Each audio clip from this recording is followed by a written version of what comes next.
South Central LA, please give it up for Javon Johnson. Elementary. Yo, I remember back when a spitty finger and a pack of red Kool-Aid was considered candy.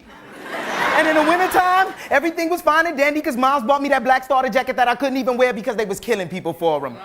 I remember shit like the Transformers and the Thundercats and eating a bowl full of Apple Jacks 7 o'clock on Saturday morning because I had to get up early morning to watch my early morning cartoons or my older brother play tunes of Grandmaster Flash and the Furious 5 in the background because we liked it like that. And all I'm thinking is, shit, I just want to go back to elementary.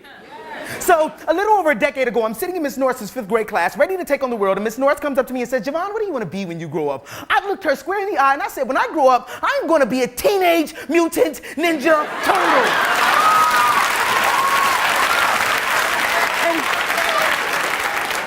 And she sort of looks at me a little weird, and I go, no, fuck that. I remember you told me I can be anything that I want to be, so I'm going to be the first black teenage mutant ninja turtle. It's obvious they aren't black. They say shit like cowabunga and dude. And I'll be named after a Renaissance artist, too, only I'll be Langston, the turtle with the pen, and I'll go around writing verbally violent poems about all the evildoers in the world, like Shredder, the Rat King, and George W. Bush.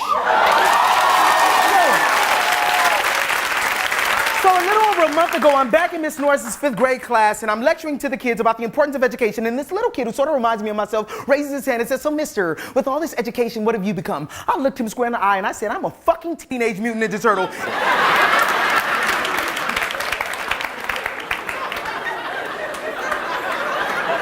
Only on Saturdays, because every other day, I am ruler of the universe simply on the grounds that I'm a writer, and it's my education that have advanced those abilities. You see, through my poetry, I've written myself into worlds where I've made trade negotiations with both Castro and Saddam, made the U.S. lift sanctions, and we never drop bombs in places like Baghdad or Vietnam. See, through my poetry, young mothers were never sad because they outlived their sons, and guns never found their ways to the hood, and we replaced statements like, it's all good with revolutionary cries, because sometimes the shit's all bad. See, through my poetry, I've written myself into any world I please. I became ruler of the universe, the first black teenage mutant ninja turtle, and I could always go back to elementary.